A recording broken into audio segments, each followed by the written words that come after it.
Sorry, I'm a bit late. Got into some small challenge, but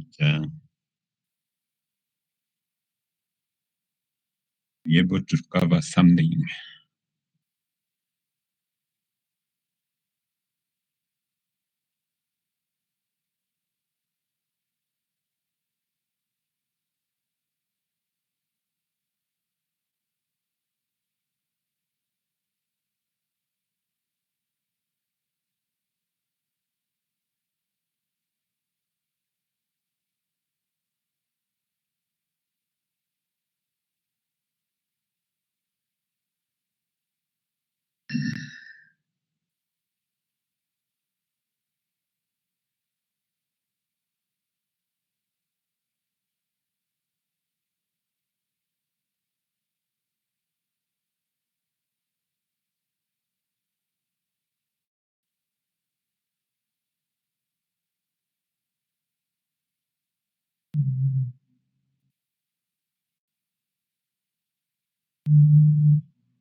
All right. So today we'll look at this method of analysis. Hope you can still hear me. Yes, you can hear. Yeah. So we've completed 3 analytical methods. This is the 4th one and the last one in this unit. One unique thing about this method that does not use electromagnetic radiation like we have encountered with the other methods.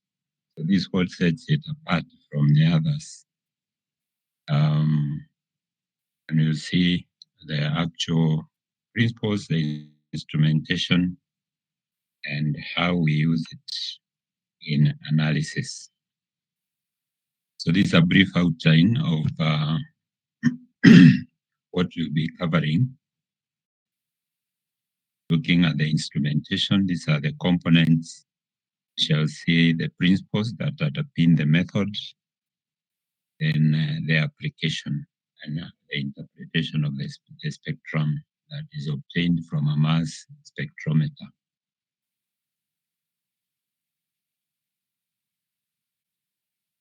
If you have a question, you just need to unmute and ask.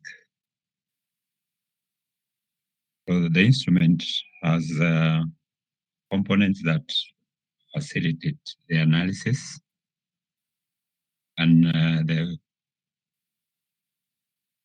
functions of those components will include the introduction of the sample, the ionization of the sample of the molecules of the sample. Then there is the impartation of kinetic energy, because you need the ions to be mobile. Then the separation of those ions, and then detection and weighing. So some of those activities take place at the same time. So the main components of the instrument are the vacuum pump. So the vacuum pump is simply to reduce the pressure because we are dealing with ions, and ions are highly reactive. So one of the ways of minimizing unintended reactions is to ensure that there is minimal pressure, so the ions can be handled individually with the minimal interaction between themselves or between neutral molecules or between the system and the ions. Then there is the sample inlet. This is the component that allows for introduction of the sample. Since the system operates under vacuum conditions, and you are coming from atmospheric pressure, then the inlet uh, must be able to isolate the equipment without interfering with the vacuum within the system. So we look at a few of the inlets. There are many varieties, but we'll just mention a few. Then we have the ionizer. So there are also many different types. But the main purpose of the ionizer is to make ions from the sample molecules, so that then we are able to uh, separate the ions and handle them as ions. The mass analyzer, as the name suggests, is simply to separate the ions or analyze the ions. And the basis of separation is mass to charge ratio. So it's the mass divided by the number of charges per each ion. Then we have the ion detector and counter. So we need to be able to detect these ions once they reach a certain place or a certain component, which is the detector, and also determine how many there are of each kind. So that is the ion detector and counter. Then, of course, we have the data input, which is the data that is input by the operator, giving the parameters of operation and things like that. Then there is the output, which will give a printout or a digital output of the analysis. So let's briefly look at the individual components. There's a lot of literature on the components of the mass spectrometer. There are many varieties of spectrometers. There are also very many components of each, and each of them has its own applications and advantages and disadvantages. So the wide range of components allow for analysis of many different types of compounds with different properties. So that the reason for the development of all these components is to enhance or increase the range of components that can be analyzed by mass spectrometry. So for the vacuum pump, we are saying that the vacuum pump is the purpose of the vacuum pump is to ensure that there is very minimal interaction between ions that are produced, ions being very reactive, and interaction between them, between ions and any other molecules will lead to reactions, which will then interfere with the product or with the result that is found. So the pressures that are applicable to mass spectrometry are in the range of 10 to power minus 5 pascals, which is very low pressure. There are different types of pumps, and they may be used in conjunction to reduce the pressure to these very low pressures. So there are mechanical pumps, there are diffusion pumps, and there are also cryogenic pumps. The ones that reduce pressure to a relatively low pressure, the mechanical pumps. Diffusion pumps are used to further lower that pressure, and cryogenic may be found in some instruments also besides the diffusion pumps. So you could have all these pumps in the same equipment to ensure that the desired pressure, operation pressure, is obtained. So you can read more about those different types of pumps and when they are used.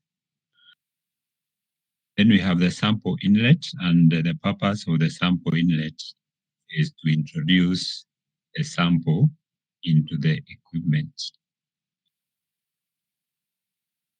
They can be categorized into different categories. For example, you could categorize based on the operation. So you could have batch, where you introduce a specific amount of the sample, or continuous, where the inlet is able to receive a sample in a continuous form. So the batch usually is found in standalone mass spectrometers, while continuous inlets are usually found with the when the method, when the analytical technique or the mass spectrometer is used as a detector in chromatographic systems.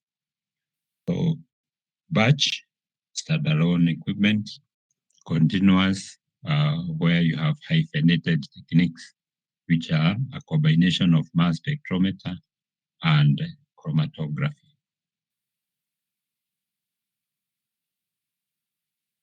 So for the standalone, though we will look at them, let's just look at them in more detail. Minute.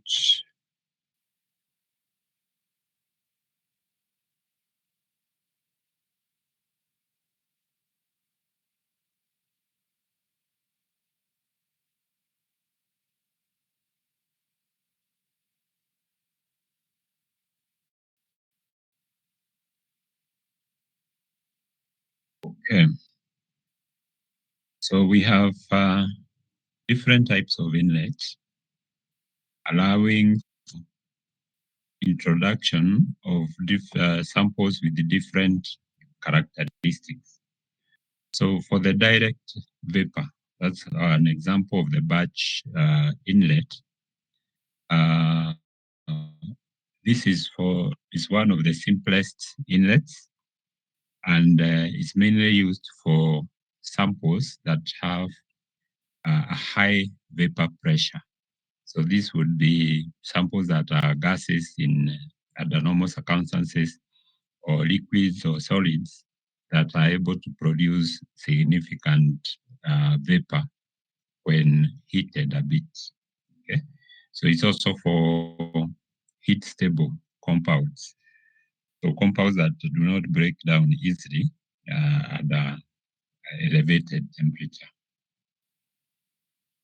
So those are direct vapor inlets. They are the simplest, and they require, or they are used for samples with high vapor pressure. Then we have what are called direct insertion probes. And direct insertion probes are basically capillary tube, a capillary tube in a sleeve. So the sample is loaded on the capillary tube, and then it is inserted in a region close to the ion source. This probe is then heated to raise the temperature at the vacuum, so that the sample is vaporized. So this particular method is an improvement of the direct vapor inlet, in that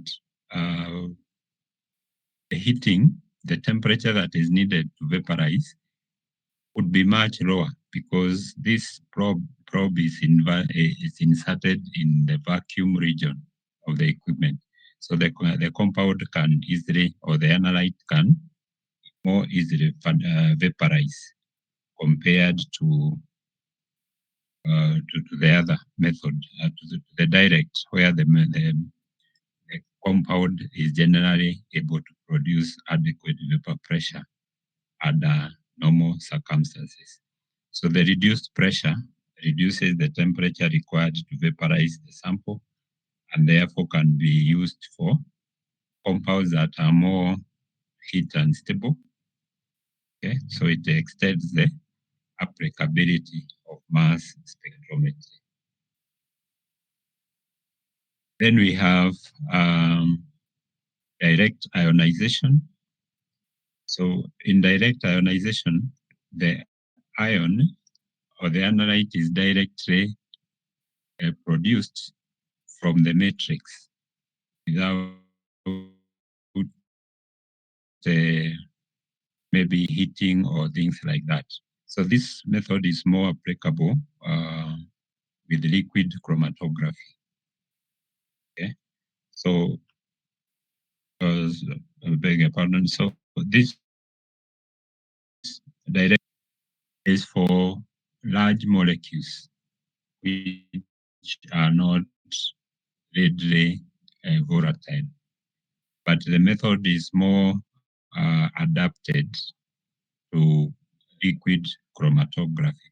So it could be both a batch process or as a hyphenated technique in liquid chromatography. Then for the continuous sample inlets, we could have inlets for gas chromatography. For gas chromatography, the most common equipment now usually use a capillary column. Okay, for chromatography, you usually have a region where the separation of components occurs. So for gas chromatography, we usually have a tube, and this tube we are calling it a column. So the most common type is the capillary tube, which means that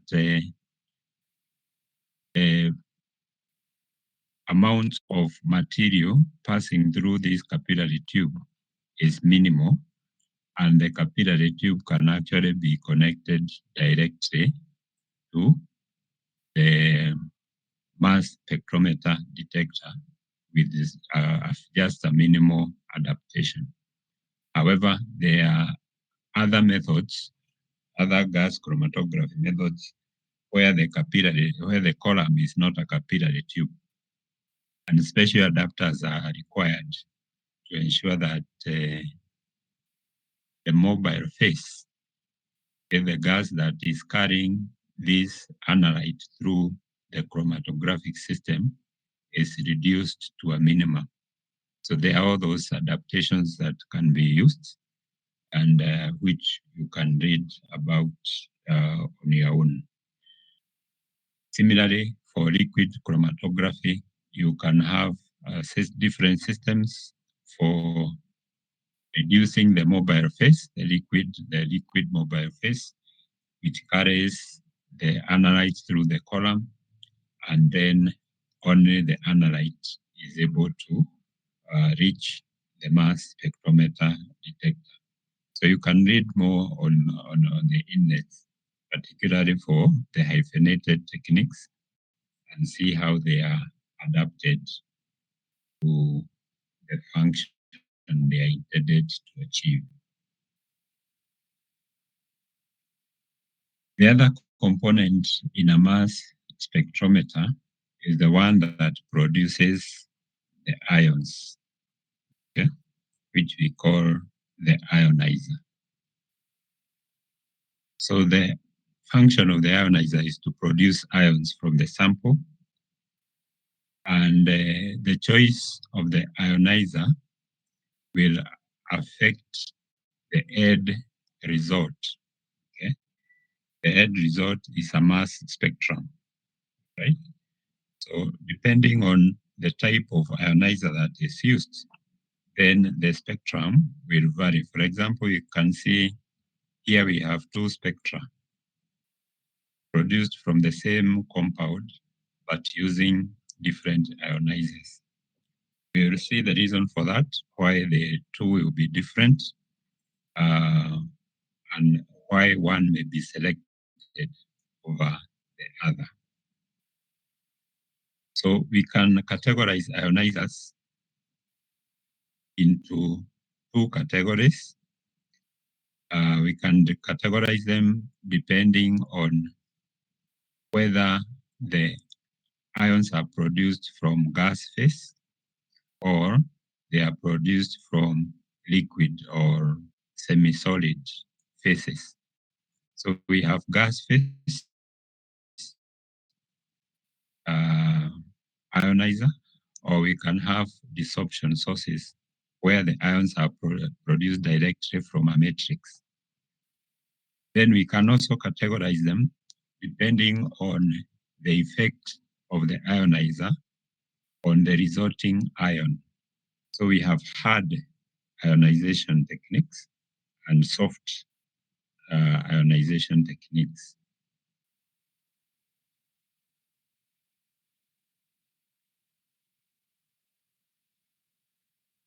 So for the gas phase sources, the gas phase sources ionize molecules which are already in gaseous form. So they are already vaporized. And the ionizer just ionizes the ion, the molecule directly. So this works well for stable, thermostable compounds with the boiling points less than 500 degrees centigrade. Then we have desorption sources. And under this one, the ion is produced directly from liquid or solid state sample. So this one works very well for non-volatile or thermally unstable samples. And examples of this would include biochemical molecules or molecules with very large molecular weight, which would naturally have a very high boiling point or actually break up before they vaporize. Then when you consider the effect of the ionizer on the resulting ions, the hard ionization sources usually impact enough energy to the analyte molecules or ions and leave them highly excited. Now, these very excited ions lose the excess energy by fragmenting. Okay? Bonds break up for the ions to gain more stability. So that means the large molecular weight ions will break up to form smaller smaller ions with fragments which are not carrying any charge. They could be neutral molecules or they could be radicals.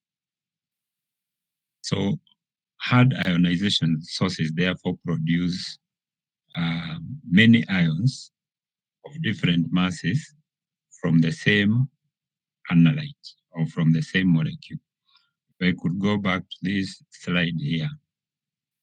So what we are seeing here are many lines. Each of these lines represent a particular fragment that resulted from the mother ion or the molecular ion.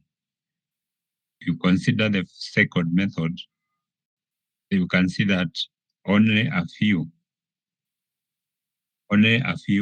peaks are present, meaning that the molecular ion did not fragment a lot and produced only a few ions.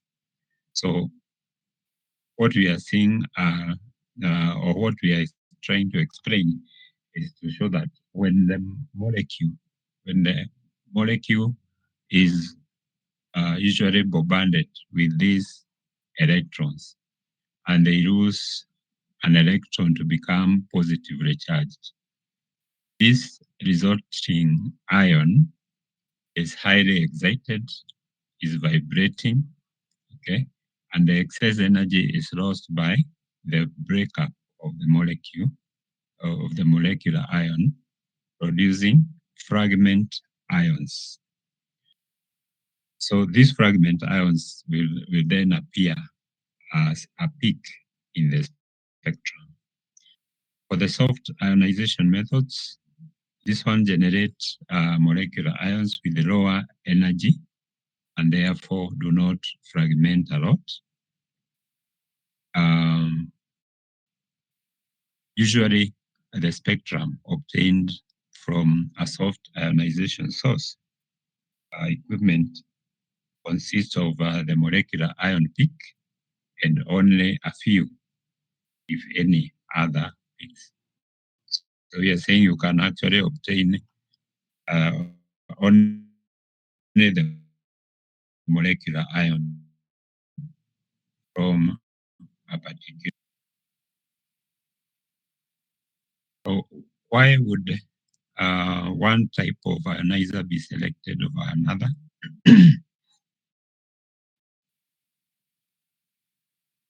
For identification purposes, where you want to analyze, to identify the molecule,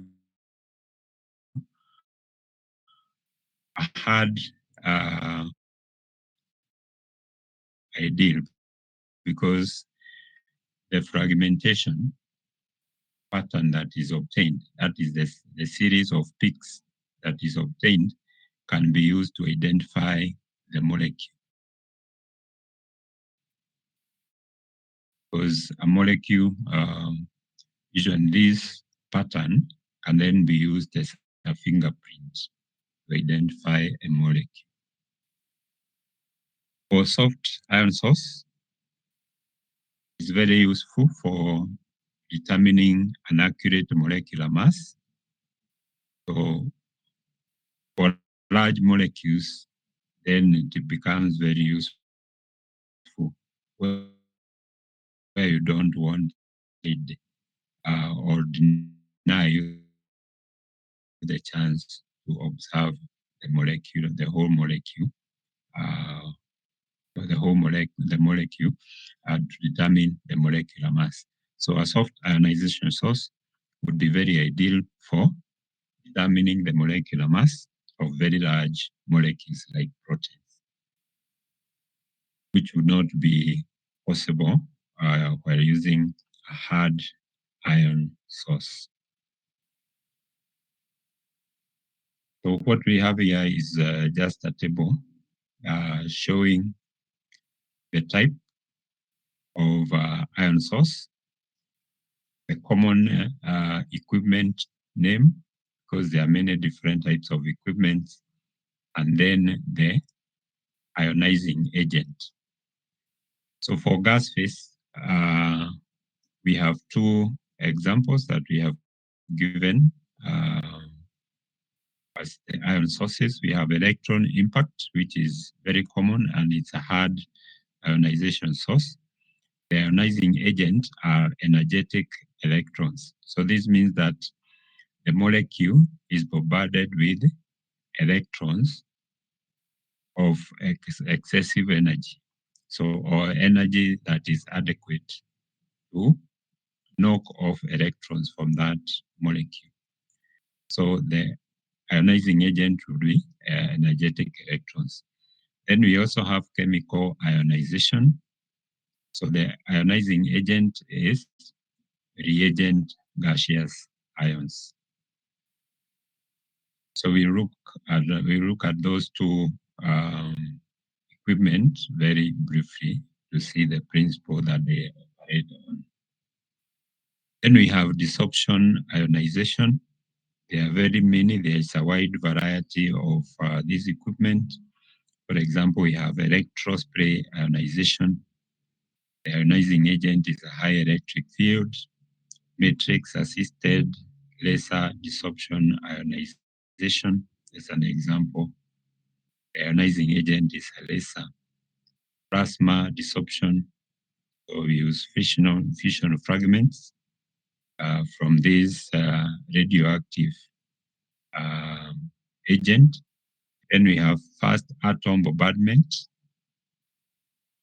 Okay, the ionizing agent is energetic atomic beam, secondary ion mass spectrometry, a beam of ions, and thermal spray ionization, which achieves ionization by raising the temperature. So all these are different components for producing ions in a mass spectrometer. The choice is basically influenced by the characteristics and properties of the analyte. So briefly, we look at electron impact ionization. So in electron impact, the analyte molecules will be in gaseous phase. And what we have here, we are showing that the molecules, the analyte molecules, are leaking into the ion source. So this is the ion source. And here you would expect now to have the inlet, okay, which could be a direct insertion probe or whatever, producing gaseous molecular molecules, which then leak into the ion source. So as the molecules move through the ion source, they come into contact with electrons, which are moving from a heated cathode filament and which are jumping towards an anode. The potential difference between these two electrodes is around 70 volts. So the energy of those electrons is 70 electron volts. When the two come into contact, that is the energetic electrons and the molecules, some of those molecules will have an electron knocked off from some molecular orbitals. So they become positively charged. The positively charged molecules, molecular ions that result, will then be repelled by this repeller electrode, okay, and pushed towards the acceleration plates. Okay, so what we have here is a representation of what likely happens in chemical form. So we have the molecule showing that we have two electrons. Okay, these electrons could be anywhere. They could be in molecular boarding orbitals or molecular non-boarding orbitals. So for compounds that do not have non-boarding electrons, then electrons will be knocked off from sigma bonds or pi bonds. But if the molecules have non-boarding orbitals, that means they have heteroatoms, then the most likely electron to be knocked off would be from a non-boarding molecular orbital. So this is the energetic electron. So it knocks off an extra an electron from the molecule, resulting in a radical molecular ion. Radical because it contains an unpaired electron. The ejection of that electron also leaves the molecule with a lot of vibrational energy. So this is an example of a hard ion source. And the molecular ion can fragment following different pathways. We are going to see the likely pathways a molecular ion can undergo fragmentation, produce different fragments. Okay? So the electron impact, we are saying that electrons moving from a heated filament, which is the cathode. And this cathode is usually made of tungsten or rhenium. Those are the materials used to make this filament, and which are being accelerated by through the space by the anode. Okay, the potential difference between the cathode and anode is about 70 volts. So the energy of those electrons is about 70 electron volts. This energy is in much excess compared to the ion, the energy required to remove an electron from most molecules. So the energy of electrons in most molecules is around 10 electron volts, between 10 and 13 electron volts. So this energy is in much excess, and the extra energy of the electrons is transferred to vibrational energy of the molecules, the molecular ions, which leads to fragmentation. So that is electron impact combined with the accelerator stage, which now imparts kinetic energy to the ions. So the accelerator is usually made of 3 plates with the holes between them. Okay, it's just a plate with a hole. So the ions will be accelerated through those holes. And the first plate is at a high potential difference, followed by a slightly lower potential difference. And the third one is at 0 potential difference. So what happens is that the positively charged electrons will now be focused into a beam by the accelerator, while they are also being their velocity is also being increased because they are being repelled. So they are repelled by this plate, therefore being pushed out, and the only place for them to move out is through these holes which are which are found in the acceleration plates. So in essence, they are being formed into a beam of ions. So as they leave the accelerator stage, then they reach the analyzer, and we go to the analyzer in due course. But before that, we look at the chemical ionization, which is similar to the electron impact, except that in this particular case, we introduce another gas, okay? We introduce a gas, which we call a reagent gas. So the reagent gas will be in greater excess compared to the analyte molecules. Therefore, when the electron is moving from the cathode to the anode, it's more likely to interact with a reagent gas molecule than it interacts with the analyte.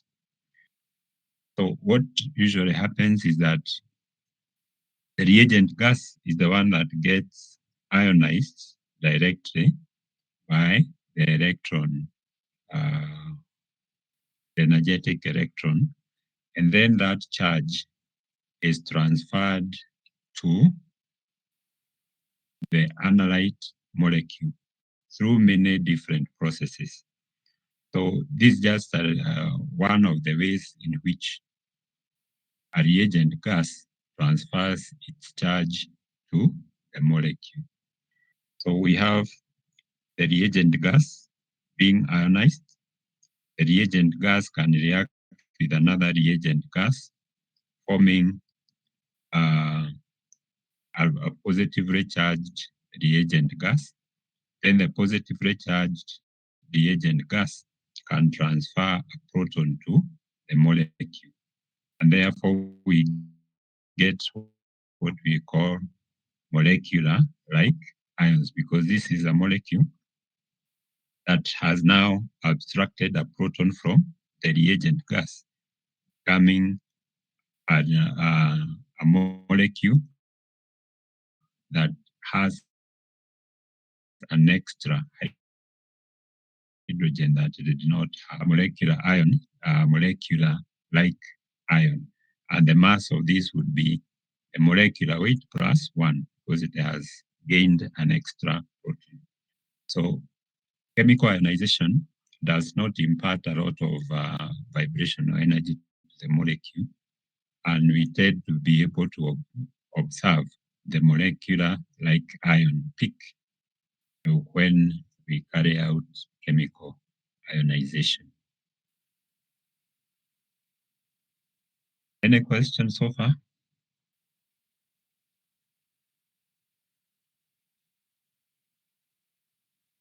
Okay, so there's no question, we move on. So the next stage in the analysis is the mass analyzer. So the mass analyzer, there are also different types of mass analyzers.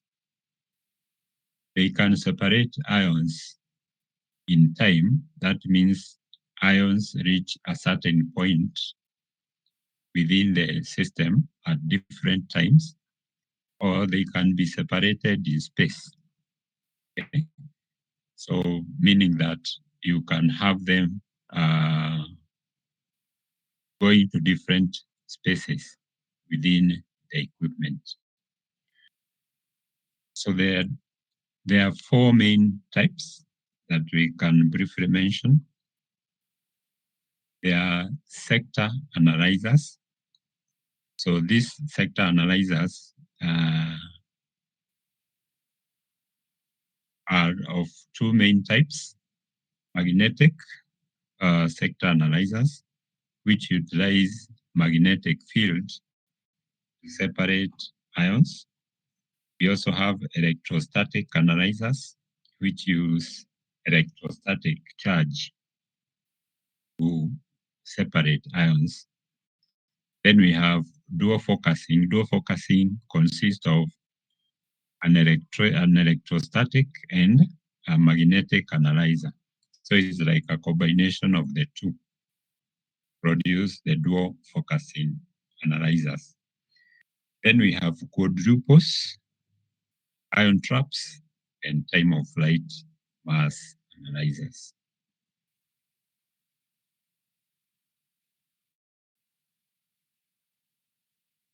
So looking briefly at the principle of sector analyzers. So as the ion leaves the acceleration stage and enters the sector analyzer, if you consider the magnetic sector, I could just draw.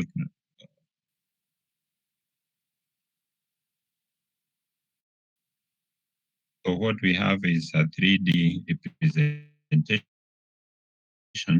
So we can say that this is now a 2D representation. We are looking at this thing from the top. So the ions, once they reach the ion source, are entering a curved space, a curved hollow space that has magnetic poles on the opposite side. So you could have the north-south. So a charge, since the ion is charged, okay, that's why we are calling it an ion, and it is moving, it generates a magnetic field. Okay? Any charge that is moving generates a magnetic field. This magnetic field is able to interact with the magnetic field of the analyzer. And if there were no force applied to the ion, it would continue in a straight path. But because of the interaction between the magnetic force of the analyzer and the magnetic field produced by the ion, the mobile ion, then it has to change the course. And that change will depend on its mass, okay, and its charge. So we call that mass to charge ratio. So this is usually represented as Z. We could use Q or Z, but in essence, we are saying that the mass to charge ratio determines how much this ion will deviate from its path. Okay, so you'll have one which curves very quickly and cannot complete the course. Another one will not be affected much, and you'll have the curve, the path interacting with the outside face of the open pathway. Then you'll have one ion, one fragment, which is able to follow the path provided by the analyzer. So at the end here, we have the detector. So in essence, we are saying that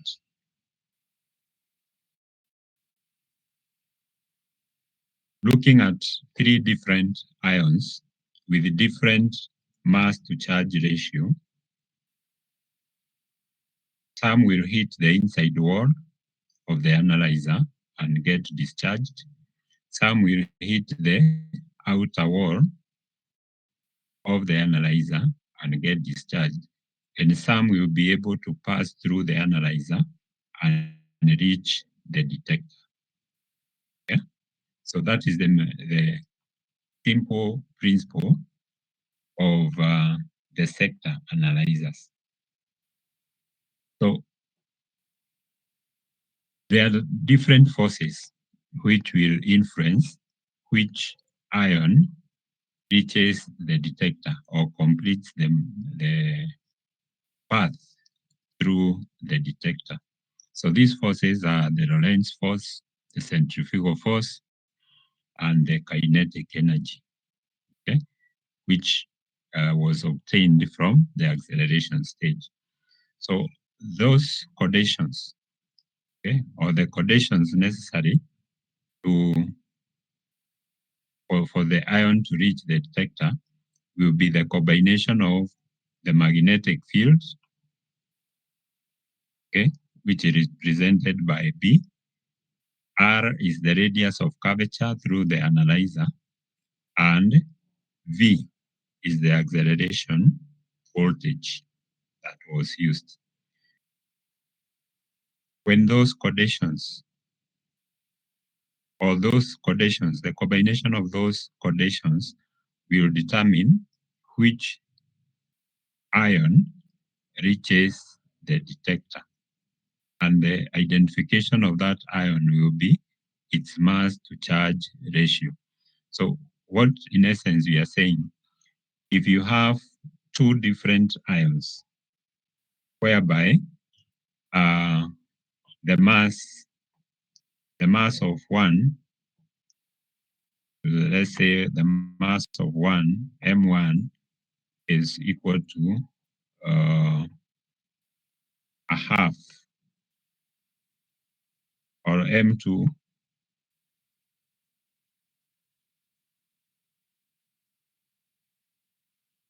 okay. So we have two ions with two different masses.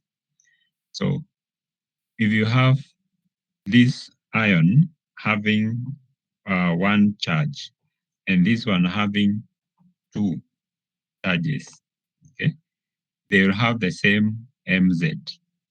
and they will reach the detector at the same time, okay?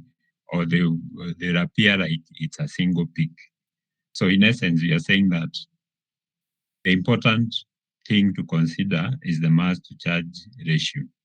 Fortunately, in most cases, the ions will carry a single charge, and therefore the MZ value is directly the same as the mass of the ion. Okay. Any questions so far?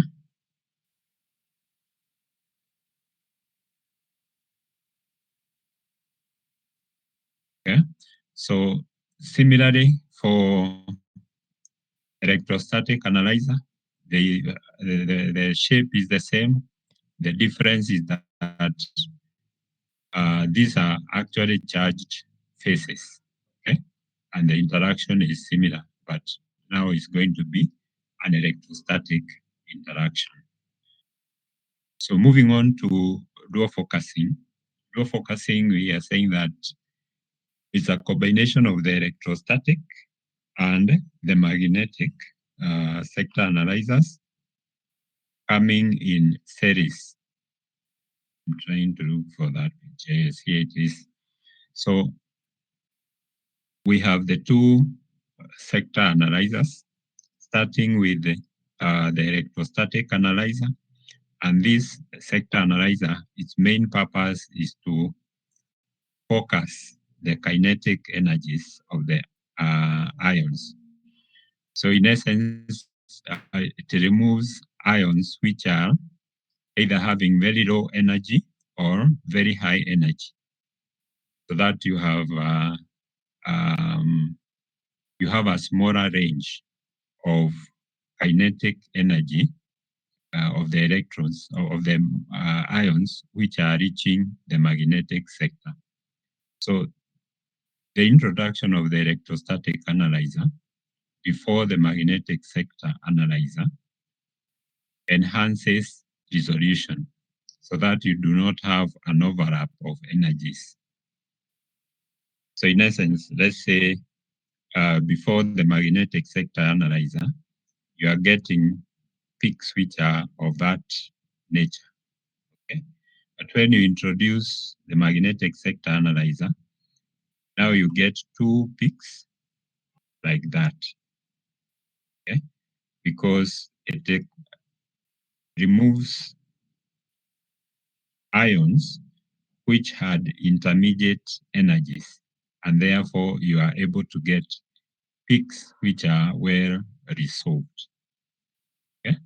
So the dual focusing analyzer enhances resolution. You're able to tear apart different peaks, and also enhances sensitivity to reduce sensitivity, but it enhances resolution.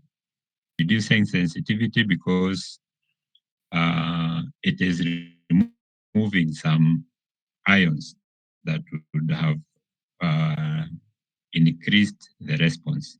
However, the dual focusing is still sensitive and still very applicable. So I'll send you these notes so that you can look at the characteristics of the double focusing. So anytime you see an equipment being discussed and said to be having a higher resolution or whatever, it's usually being in comparison with the double focusing magnetic sector mass analyzer, which was the first mass spectrometer analyzer to be developed. So it's like the standard equipment. So it has these properties. It has high reproducibility, meaning if you're analyzing same molecule, you usually get the same type of spectrum. Then it's also good for quantitative determinations.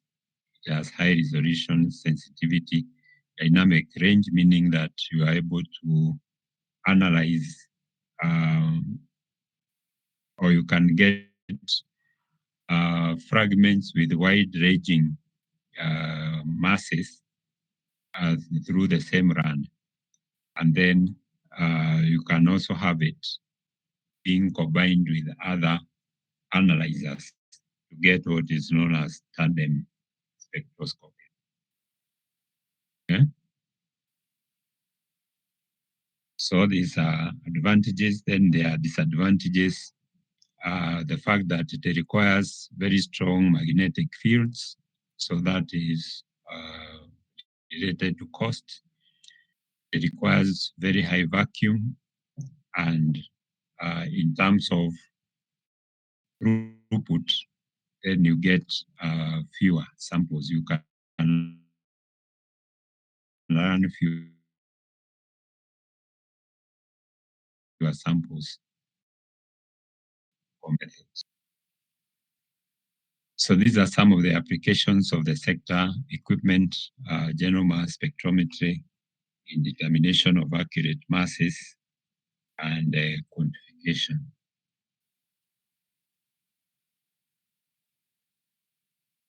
All right.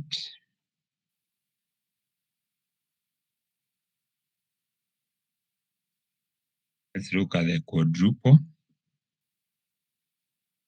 Quadruple, we could add this into 2, okay? So we have quad meaning 4, pole meaning the 4 poles. So a quadruple consists of 4 rods, okay, with the inner surfaces, okay, the inner surfaces of the 4 rods being hyperbolic in nature, okay, or in shape. Then 2 pairs or a pair of the rods carry either direct current or alternating current. Okay, so when that happens, then there is a magnetic field generated within the 4 rods space, okay, or within the space where the 4 rods are placed. Now, what we obtain is that when the ions enter this analyzer, only the ions that satisfy this equation, so this equation is known as the Matthew equation, are able to pass through the analyzer, okay? Where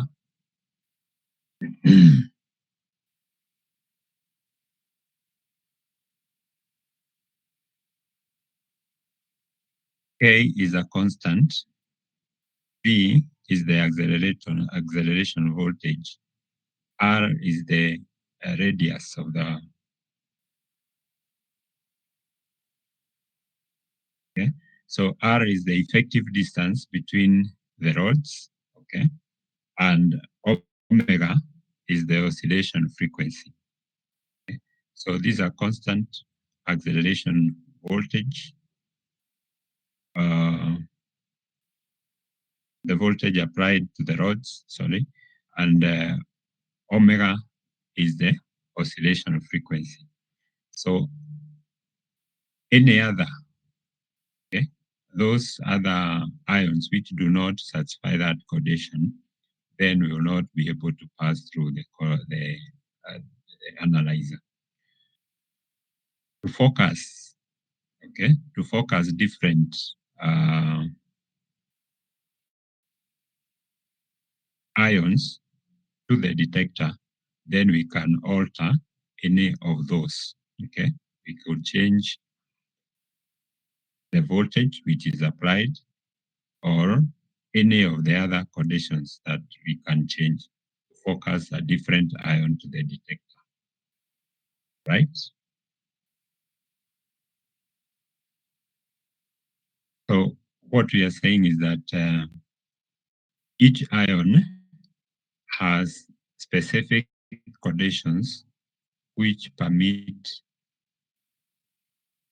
the ion pass through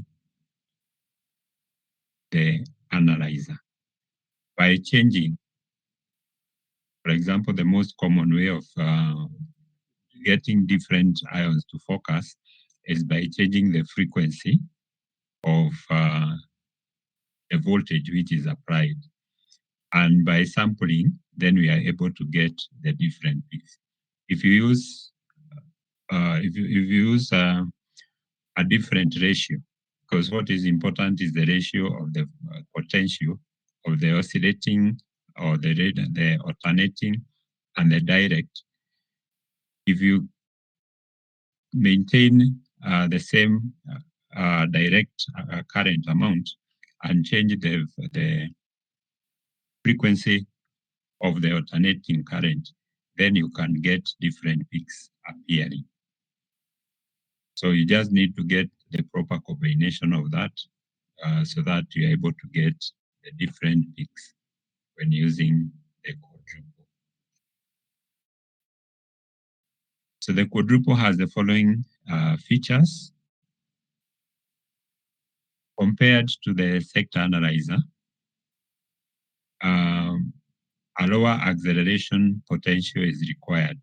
Okay, then it is much easier to operate and maintain. Is compact, robust, etc. Okay, so there are all these advantages compared to the sector analyzers. And finally, we have the ion trap. Not finally, there is still another one, which I will not want to dwell much into. But looking at the time of flight, which is also a common equipment and has specific requirements in terms of ion source. So the time of flight analyzer simply measures the time required for the ion once accelerated, but now enters the analyzer, which has no magnetic field. Okay. So it just measures the time required for the ion to transit through the analyzer, okay, without any interference. All right. So the ion enters a field-free region, and the time it uses to transit through that portion of the equipment then determines or is dependent on the mass to charge ratio. So what we have here is a derived equation from the equation for velocity and the requirements or factors that influence that timing. So we find that since ions are or acquire the same kinetic energy during the acceleration stage, their speeds are going to be dependent on the mass. So those which are heavier will have a lower velocity compared to those that are lighter, which will be moving faster. So the time required for each to transit through the system will depend on the mass to charge ratio. So for this equipment to function, it requires what we call pulsed ion sources. Okay, so that you're able to time the exact time the ion enters the analyzer and exits through the analyzer. So that is possible with the desorption analyzers, but not with the gas phase ionizers.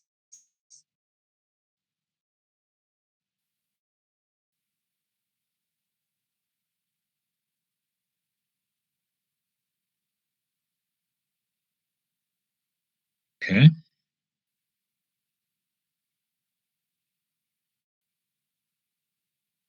So this is a summary of the ionizers. We have the four, not ionizers, but analyzers. We have a short description, the advantages and limitations or disadvantages of each, as we have outlined.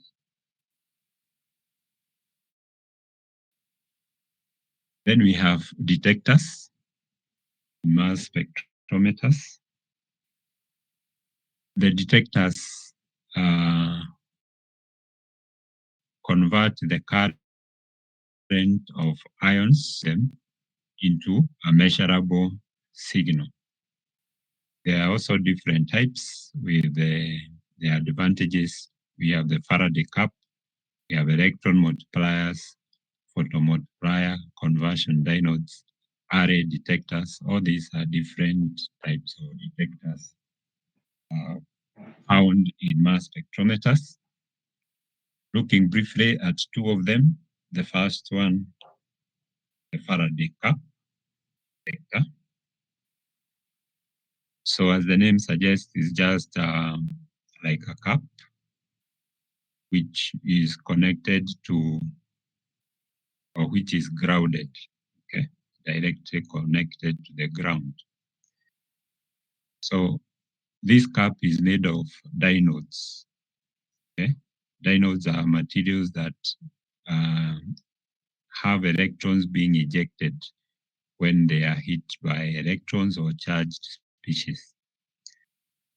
Now, when the ion hits the surface of the diode, electron will be ejected from the surface of the diode to neutralize the ion that hit in the first place.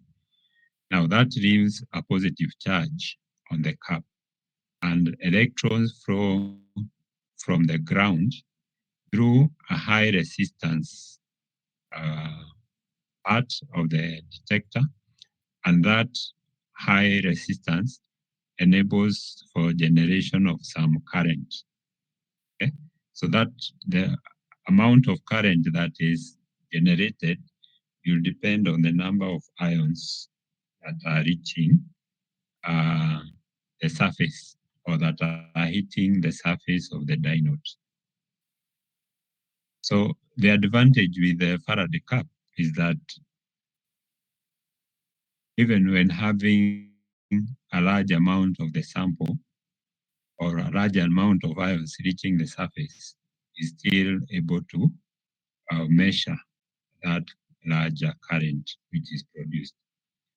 However, it has low sensitivity compared to other detectors. Then we have electron multiplier. The electron multiplier is made of a series of diodes.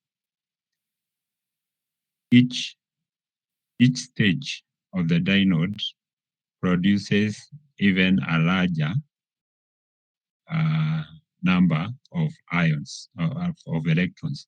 So when the ion hits the diode, it ejects electrons. These electrons are then used to eject even more electrons in the second set of diodes. And the process is repeated severally, with the eventual current being much greater than would be obtained from a single stage diode. So the electron multiplier is therefore very useful for small ion currents. Okay? So it increases sensitivity. You can analyze small quantities of an analyte compared to using the Faraday cup.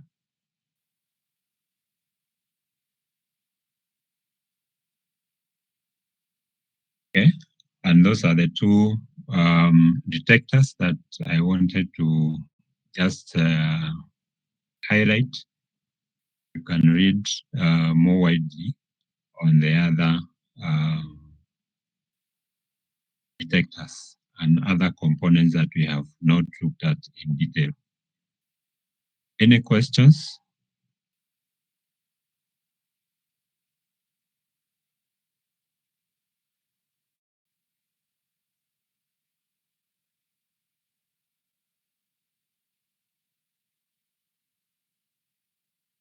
So if there are no questions, I would now like to start another part of the discussion. We can do that in the next class. So meanwhile, we'll leave it at that, and hopefully you can fill up the gaps for the components that we did not look at in detail, so that you can have a fuller picture of what the mass spectrometer is before we look at the application next week. So if there is no question, then we can end it there, and I wish you a good day.